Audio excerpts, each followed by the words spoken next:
She stood there frozen, heart pounding. $3 million at minimum. How could a single moment of curiosity, reaching for a dusty canvas in a forgotten corner, completely transform a life built on routine and predictability? Make sure to subscribe to Unbreakable Tales and turn on notifications. A day like any other. Sarah Matthews was running late again, cheeks flushing as she dashed around her apartment. The morning sun slanted through her windows while she scrambled to gather her belongings, her dark hair still damp from the shower.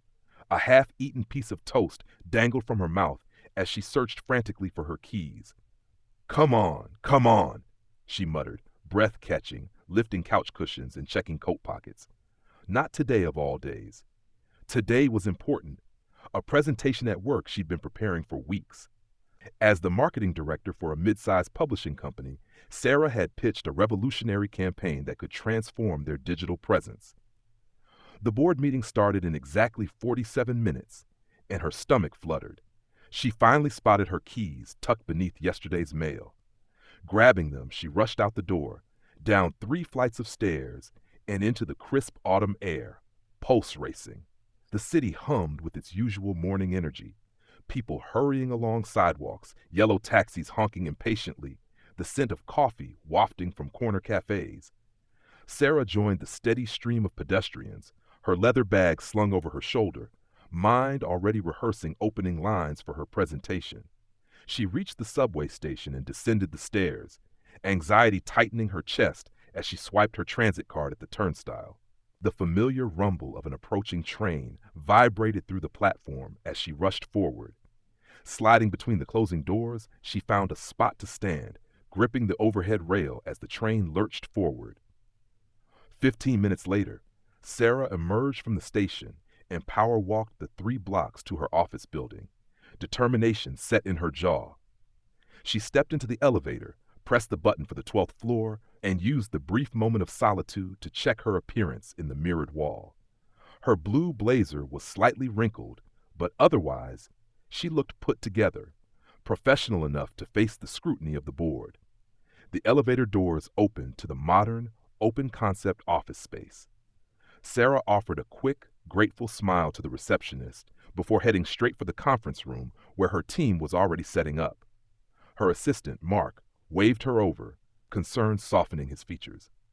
"There you are. I was getting worried," he said, handing her a steaming cup of coffee. "Traffic," Sarah lied with a small, apologetic laugh, taking a grateful sip. "Is everything ready for the presentation?"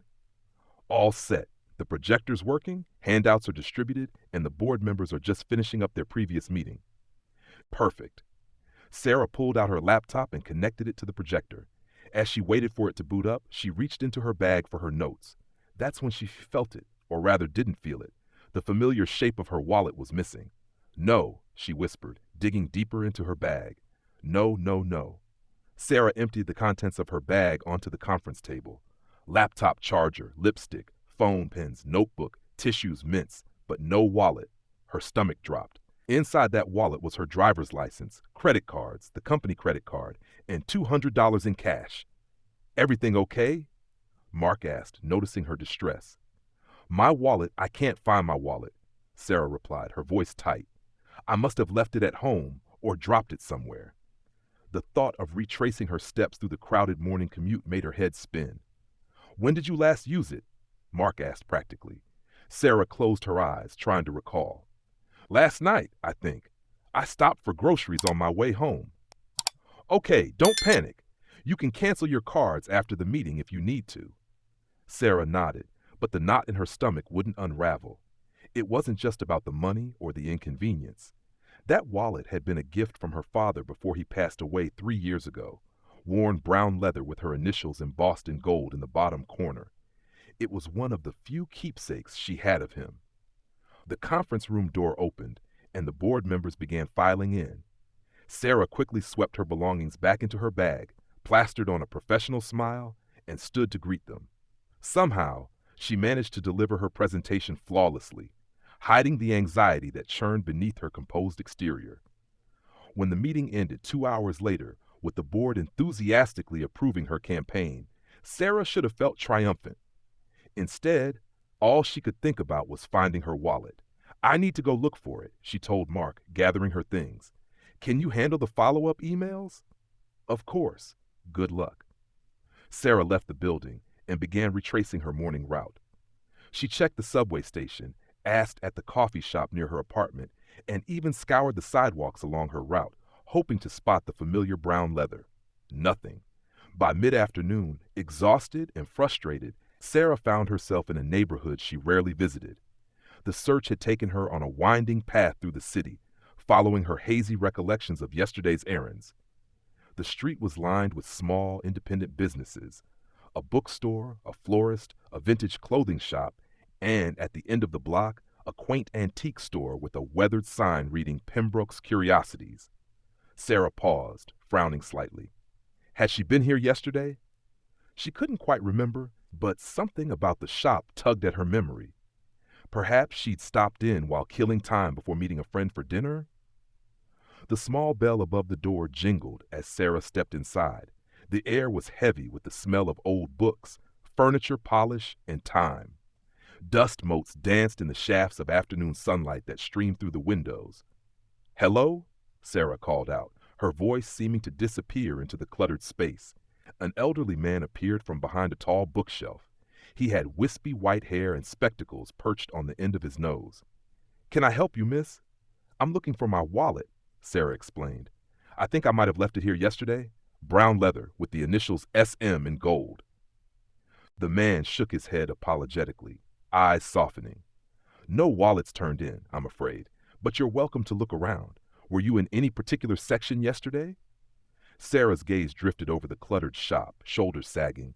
Antique furniture, vintage jewelry displays, shelves of porcelain figurines, and racks of old maps and prints surrounded her. Nothing looked familiar. I'm not sure I was actually here, she admitted, voice tight. I'm just desperate at this point. The man nodded sympathetically, leaning against a bookshelf. Well, take your time. Sometimes a second look reveals what we missed the first time around. Sarah offered a grateful nod and began wandering through the shop, each step tentative. She passed glass cabinets filled with pocket watches and silver snuff boxes, skirted around a mahogany dining table set with mismatched antique china, and wove between shelves laden with leather-bound books and curiosities from another era. As she reached the back of the shop, Sarah's eyes widened at a narrow doorway leading to a small, dimly lit storage area. Paintings leaned against the walls, their frames chipped and dusty. Boxes of unidentified objects sat on the floor, waiting to be sorted. She paused, breath-catching, about to turn away when a splash of deep blues and golds at floor level drew her attention. A medium-sized painting tucked behind a broken rocking chair beckoned.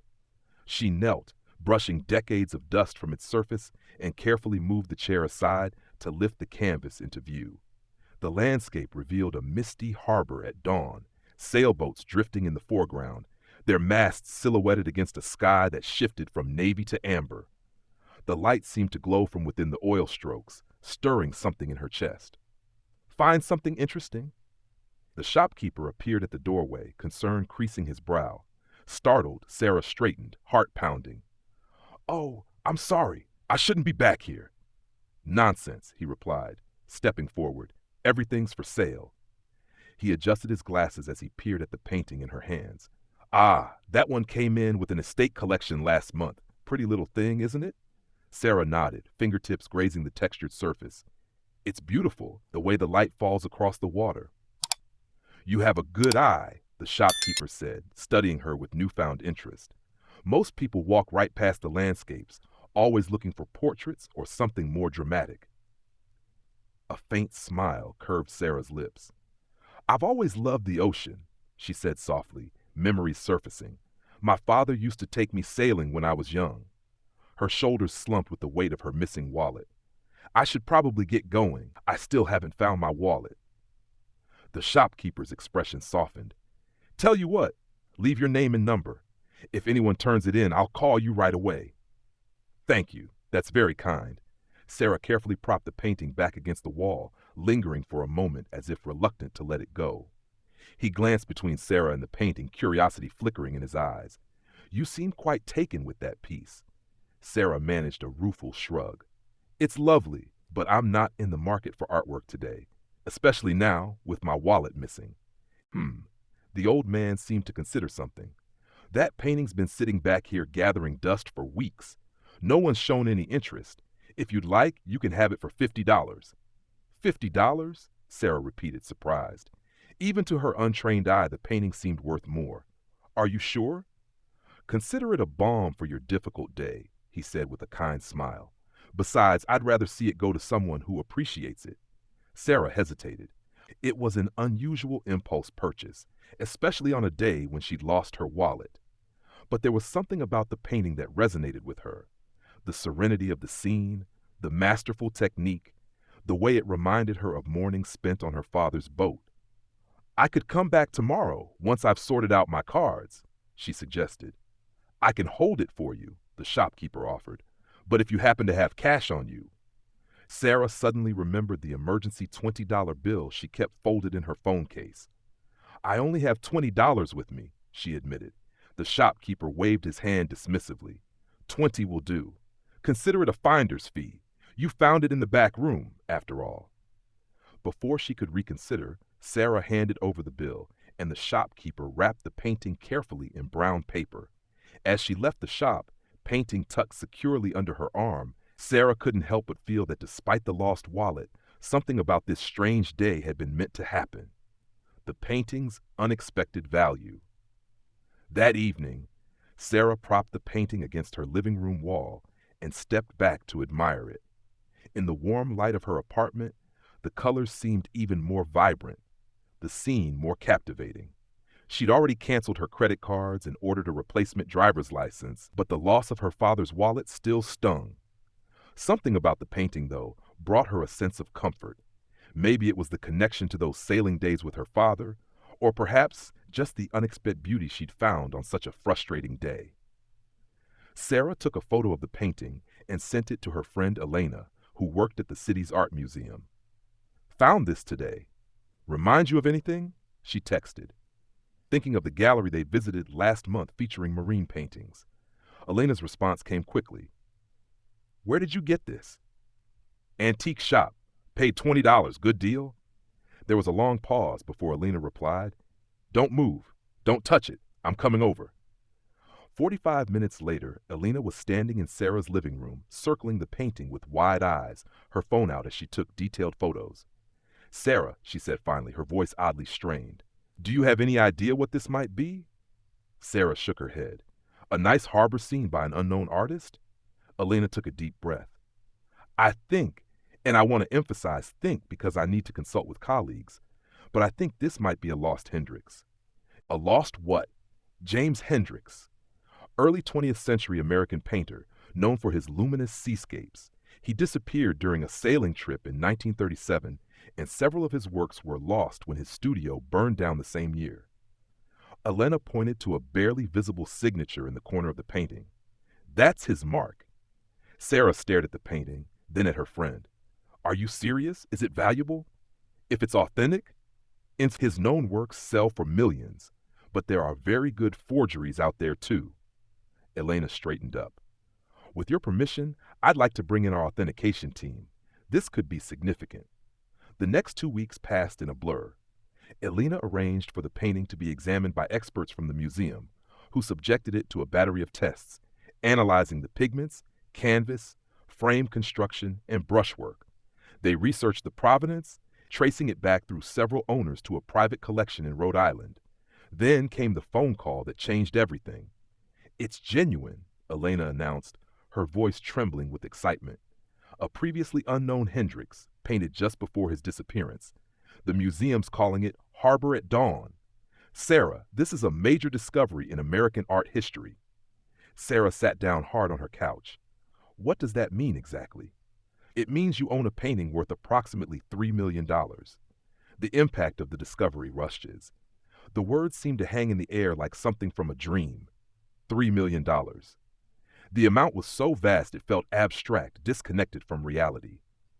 3 million? Sarah repeated, her voice barely audible. At minimum, Elena confirmed.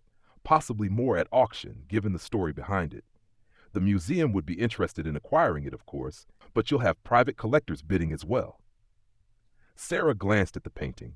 The same canvas she'd carried home under her arm, the $20 impulse purchase that had momentarily distracted her from a bad day. I need to find that shopkeeper, she said suddenly. This isn't right. He had no idea what he was selling. Elena nodded understandingly. That's very ethical of you. But legally, the painting is yours. The sale was legitimate. The following day, Sarah returned to Pembroke's Curiosities, her mind racing with questions. How had such a valuable painting ended up in the back room of a small antique shop? Did the owner have any idea of its worth? The bell jangled as she entered, but this time there was no sign of the elderly shopkeeper. Instead, a middle-aged woman stood behind the counter, sorting through a box of vintage postcards. "Can I help you?" she asked pleasantly. "I'm looking for the owner," Sarah explained. "An older gentleman with white hair and glasses? I was here 2 weeks ago." The woman frowned slightly. "My father? He passed away 5 years ago. I've been running the shop since then." Sarah felt a chill run down her spine. "That's impossible. I spoke with him right here. He sold me a painting." The woman's expression softened with concern. "I've been here every day this month. I never sold you a painting." "But I?" Sarah stopped, unsure how to continue. She described the painting and the encounter in detail. The woman's eyes widened. "That painting? It sounds like one my father always used to talk about. He claimed his grandfather knew the artist. Hendrix, I think the name was. Dad always said it was the one piece he regretted selling back in the 1970s. She shook her head. "But we haven't had anything like that in stock for decades." Sarah left the shop feeling disoriented, the mystery of the painting and its seller deepening rather than resolving. Had she somehow imagined the entire encounter? Yet the painting was real, verifiably real, and extraordinarily valuable. In the months that followed, Sarah's life transformed in ways she could never have anticipated. After careful consideration, she decided to sell the painting to the museum, ensuring it would be preserved and shared with the public. The proceeds, $3.4 million after taxes, were far more money than she'd ever imagined possessing. She didn't quit her job immediately. Instead, she reduced her hours to part-time, using her newfound financial freedom to pursue her long-deferred dream of writing.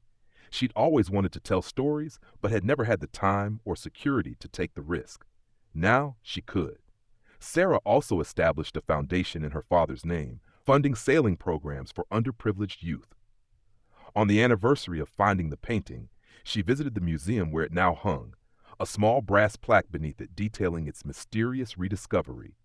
As she stood before it, absorbing the familiar blues and golds, Sarah reflected on how a single moment of curiosity, reaching for a canvas in a dusty corner, had completely altered her life's trajectory.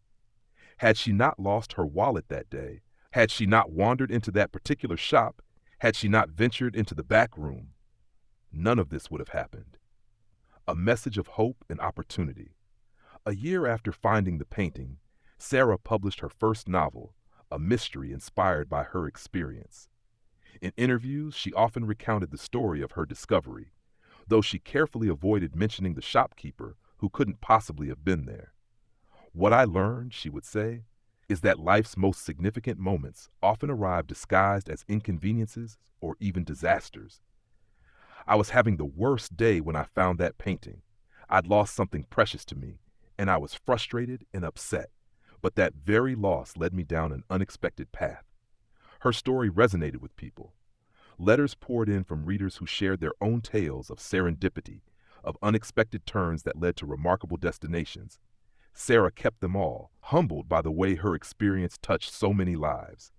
On quiet evenings, she would sometimes wonder about the elderly shopkeeper, the man who couldn't have been there, selling a painting that shouldn't have been there. She never found a logical explanation for what had happened that day. Perhaps some mysteries weren't meant to be solved, but simply appreciated. What Sarah knew for certain was that the world was full of hidden treasures, not just valuable paintings, but moments, opportunities, and connections that might be discovered if only we remain open to them. The universe operated in ways beyond our understanding, sometimes taking away what we think we need, only to guide us toward what we're truly meant to find. Sarah's journey had taught her to approach life with eyes wide open, attentive to the possibilities concealed in ordinary moments. Her lost wallet, eventually found wedged between her car seats, had led her to a priceless discovery, not just in financial terms, but in the revelation that extraordinary things might be waiting just around the corner in the most unassuming places. And perhaps that was the most valuable lesson of all, that in the midst of our most frustrating days, when it seems everything is going wrong, we might be standing on the threshold of our greatest discoveries. We need only the courage to look beyond the obvious, to reach for what calls to us, even if we can't explain why. For Sarah, a simple act of curiosity had unveiled not just a masterpiece, but a whole new way of seeing the world, as a place brimming with wonder and potential, where the extraordinary patiently waits, hidden in plain sight, for those with the heart to recognize it. Remember that life's greatest treasures often find us when we least expect them. Sometimes, getting lost is the only way to discover where you're truly meant to be. This has been Unbreakable Tales, stories that remind us of the resilience of the human spirit and the magic that surrounds us every day.